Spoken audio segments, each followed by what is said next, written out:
ओम शांति। मुरली तारीख 9/10/2023। मीठे बच्चे जितना याद में रहेंगे, पवित्र बनेंगे, उतना पारलौकिक के माता पिता की दुआएं मिलेंगी। दुआएं मिलने से तुम सदा सुखी बन जाएंगे। प्रश्न: बाप सभी बच्चों को कौन सी राय देकर कुकर्मों से बचाते हैं? उत्तर: बाबा राय देते, बच्चे तुम्हारे पास जो भी धन दौलत आदि है वह सब अपने पास रखो, लेकिन ट्रस्टी होकर चलो। तुम कहते आए हो, हे भगवान यह सब कुछ आपका है। भगवान ने बच्चा दिया, धन दौलत दिया। अब भगवान कहते इन सबसे बुद्धियों निकाल, तुम ट्रस्टी होकर रहो। श्रीमत पर चलो तो कोई भी कुकर्म नहीं होगा, तुम श्रेष्ठ बन जाएंगे। गीत। ले लो दुआएं माँ बाप की। ओम शांति। जो बच्चे कहते हमारा मुख नहीं चलता, समझा नहीं सकते, उन्हें सेंटर की ब्राह्मण्य कैसे सिखलाए, यह शिव बाबा समझाते हैं। चित्रों पर समझाना तो बहुत सहज है, छोटे बच्चों को चित्र दिखलाकर समझाना पड़े ना। ऐसा नहीं क्लास में सब आकर बैठे और तुमने मुरली शुरू कर ली, नहीं, यह तो हड्डी जिगरी बैठ समझाना चाहिए। बच्चों ने गीत तो सुना, एक है पारलौकिक माता पिता जिसको याद करते रहते हैं। तुम माता पिता, वह है सृष्टि का रचयिता। माता पिता जरूर स्वर्ग ही रचेंगे। सतयुग में स्वर्गवासी बच्चे होते हैं। यहाँ के माता पिता खुद ही नरकवासी है, तो बच्चे भी नरकवासी पैदा करेंगे।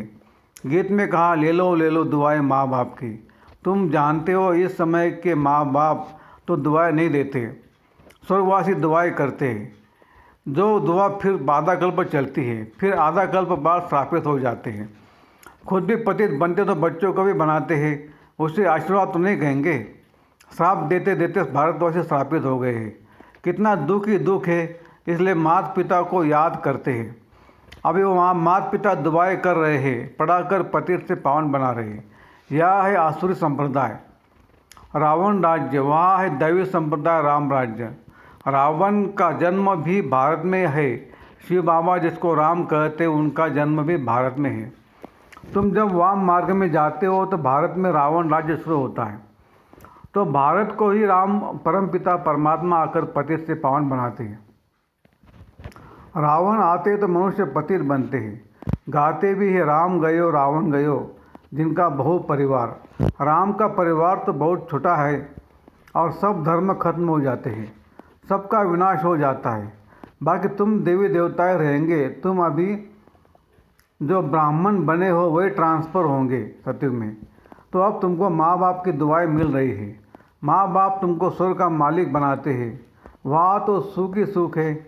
इस समय कलयुग में है दुख, सभी धर्म दुखी है। अभी कलयुग के बाद फिर सतयुग होना है। कलयुग में कितने ढेर मनुष्य है, सतयुग में तो इतने मनुष्य नहीं होंगे। जितने ब्राह्मण होंगे वही फिर देवता बनेंगे। वह भी त्रेता तक वृद्धि को पाते रहेंगे। कहते हैं क्राइस्ट से 3000 वर्ष से पहले सतयुग था, बिफोर क्राइस्ट और आफ्टर क्राइस्ट। सतयुग में तो एक ही धर्म, एक ही राज्य है। वहाँ मनुष्य भी थोड़े होंगे, सिर्फ भारत होगा और कोई धर्म नहीं होगा। सिर्फ सूर्यवंशी ही होंगे, चंद्रवंशी भी नहीं होंगे। सूर्यवंशी को भगवान भगवती कह सकते हैं, क्योंकि वे संपूर्ण हैं। तुम बच्चे जानते हो पतित पावन तो एक परम पिता परमात्मा ही है। चक्र के चित्र तरफ इशारा। देखो बाप ऊपर से में बैठे हैं, ये ब्रह्मा द्वारा स्थापना करा रहे हैं। अभी तुम पढ़ रहे हो, जब इन देवताओं का राज्य रहता है तब और कोई धर्म नहीं रहता। फिर आधा कल्प बाद वृद्धि होती जाती है, ऊपर से आत्माएं आती जाती है, वर्ण बदलते जाते हैं, जीव आत्माएं बढ़ती जाती है। सतयुग में होंगे 9 लाख, फिर करोड़ होंगे, फिर वृद्धि को पाते रहेंगे। सतयुग में भारत श्रेष्ठाचारी था, अभी भ्रष्टाचारी है। ऐसे नहीं सब धर्म वाले श्रेष्ठाचारी बन जाएंगे। कितने ढेर मनुष्य हैं, यहाँ भी भ्रष्टाचारी से श्रेष्ठाचारी बनने में कितनी मेहनत लगती है। घड़ी घड़ी श्रेष्ठाचारी बनते बनते फिर विकार में जाए भ्रष्टाचारी बन पड़ते हैं। बाप कहते मैं आया हूँ तुमको काले से गोरा बनाने, तुम घड़ी घड़ी फिर गिर पड़ते हो। बेहद का बाप तो सीधी बात बतलाते हैं, कहते यह क्या कुल कलंकित बनते हो, काला मुँह करते हो, क्या तुम गोरा नहीं बनेंगे? तुम आधा कल्प श्रेष्ठ थे, फिर कलाएँ कम होती जाती हैं। कलयुग अंत में तो कलाएँ एकदम पूरी खत्म हो जाती हैं। सतयुग में सिर्फ एक ही भारत था, अभी तो सब धर्म है। बाप आकर फिर सतयुग श्रेष्ठ श्रुति स्थापन करते हैं।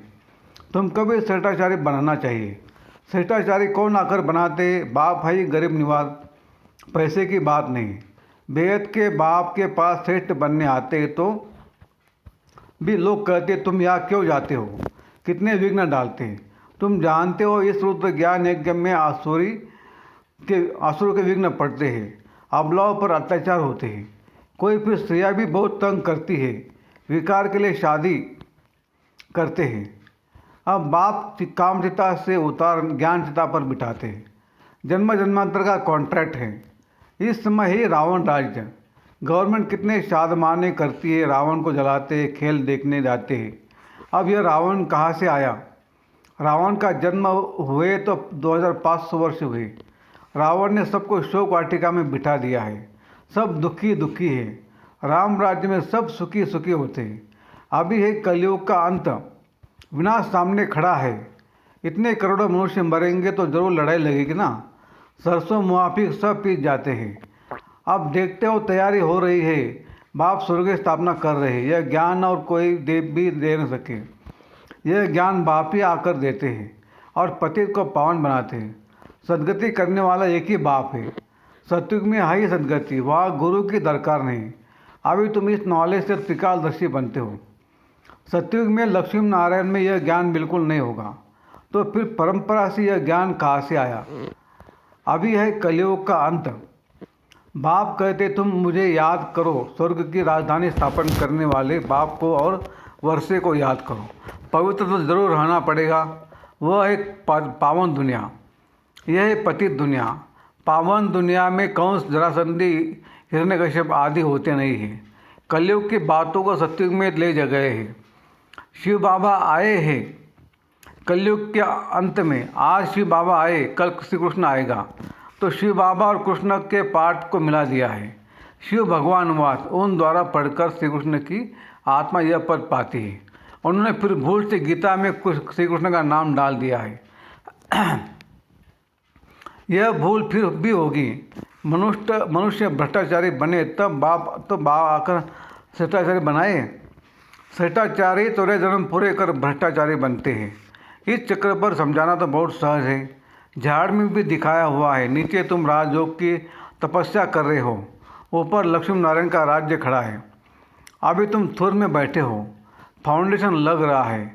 तुम जानते हो फिर सूर्यवंशी कुल वैकुंठ में जाएंगे। राम राज्य को वैकुंठ नहीं कहा जाता, वैकुंठ श्री कृष्ण के राज्य को कहा जाता है। अभी तो तुम्हारे पास बहुत आएंगे। एग्जीबिशन आदि में तुम्हारा नाम बाला होगा। एक दो को देखकर उर्दी को पाएंगे। बाप आकर यह सब बातें समझाते हैं। चित्रों पर किसको समझाना बहुत सहज है। सतयुग की स्थापना भगवान ही आकर करते हैं और आते हैं पतित दुनिया में, सावरे से गोरा बनाते हैं। तुम श्री कृष्ण की राजधानी की वंशावली भी हो, प्रजा भी हो। बाप आश्चर्य समझाते हैं।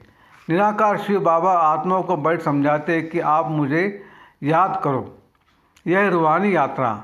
हे आत्माएं, तुम अपने शांति धाम निर्वाण धाम को याद करो तो स्वर्ग का वर्षा मिलेगा। अभी तुम संगम पर बैठे हो। बाप कहते मुझे और अपने वर्षे को याद करो, तुम स्वर्ग में आ जाएंगे। जो जितना याद करेंगे और पवित्र रहेंगे उतना ऊंचा पद मिलेगा। तुमको कितनी बड़ी दुआएं मिल रही हैं। धनवान भव, पुत्रवान भव, आयुष्मान भव। देवता की आयु बड़ी होती है, साक्षात्कार होता है। अभी यह शरीर छोड़ जाकर बच्चा बनना है, तो ये अंदर में आना चाहिए। हम आत्मा यह पुराना शरीर छोड़ जाकर गर्भ में निवास करेगी। अंत मते सो गति। बूढ़े से तो हम क्यों न बच्चा बन जाऊंगा। आत्मा इस शरीर के साथ है तब तकलीफ महसूस करती है। आत्मा शरीर से अलग है तो आत्मा को कोई तकलीफ महसूस नहीं होती। शरीर से अलग हुआ खलास। हमको अब जाना है मूलोतन से बाबा आते लेने लिए। यह दुखधाम है। अभी हम जाएंगे मुक्ति धाम। बाप कहते सबको मुक्ति धाम ले जाता हूँ। जो भी धर्म वाले सबको मुक्ति धाम जाना है, वो पुरुषार्थ में मुक्ति में जाने के लिए करते हैं। बाप कहते मुझे याद करो तो मेरे पास आ जाएंगे। बाबा को याद कर भोजन खाओ तो तुमको ताकत मिलेगी। आज शरीर होकर तुम पैदल आबूर तक चले जाओगे, कभी तुमको कुछ भी थकावट नहीं होगी। बाबा शुरू में ये प्रैक्टिस कराते थे। समझते थे हम आत्मा है, बहुत हल्के होकर पैदल चले जाते थे, कुछ भी थकावट नहीं होती थी। शरीर बिगड़ तुम आत्मा तो सेकंड में बाबा के पास पहुंच सकती हो। यहाँ एक शरीर छोटा, सेकंड में जाकर लंदन में जन्म लेते। आत्मा जैसी तीखी और कोई चीज़ होती नहीं है। तो अब बाप कहते, बच्चे हम तुमको लेने ले आए हैं, अब मुझे याद करो, मुझ बाबा को याद करो। अभी तुमको प्रैक्टिकल में बेहद के पारलौकिक की बाप की दुआएं मिल रही है। बाप बच्चों को श्रेष्ठ से श्रेष्ठ मत दे रहे हैं। धन दौलत आदि सब तुम अपने पास रखो, सिर्फ ट्रस्टी होकर चलो। तुम कहते भी आए हो, हे भगवान यह सब कुछ आपका है।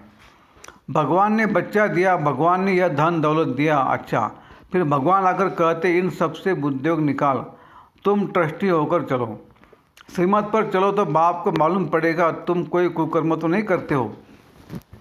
श्रीमत पर चलने से तुम श्रेष्ठ बनेंगे, आसुरी मत पर चलने से तुम भ्रष्ट बने हो। आधा कल्प तुमको भ्रष्ट बनने में लगा है। 16 कला सिर्फ 14 कला बनते हो, फिर धीरे धीरे कलाएँ कम होती जाती है, तो इसमें टाइम लगता है ना। अच्छा, मीठे मीठे सिकल दे बच्चों प्रति माता पिता बाप दादा का याद प्यार और गुड मॉर्निंग। रूहानी बाप की रूहानी बच्चों को नमस्ते। हम रूहानी बच्चों की रूहानी बाप दादा को याद प्यार गुड मॉर्निंग और नमस्ते। धारणा के लिए मुख्य सार: 1. चलते फिरते अशरीरी बनने का अभ्यास करना है। भोजन एक बाप की याद में खाना है। 2. माता पिता की दुआएं लेनी है। ट्रस्टी होकर रहना है, कोई भी कुकर्म नहीं करना है। वरदान: अनासक्त बन, लौकिक को संतुष्ट करते भी ईश्वरीय कमाई जमा करने वाले राजयुक्त भव। कई बच्चे लौकिक कार्य, लौकिक प्रवृत्ति, लौकिक संबंध संपर्क निभाते हुए अपनी विशाल बुद्धि से सबको संतुष्ट भी करते और ईश्वरीय कमाई का राज जानते हुए विशेष हिस्सा भी निकाल लेते।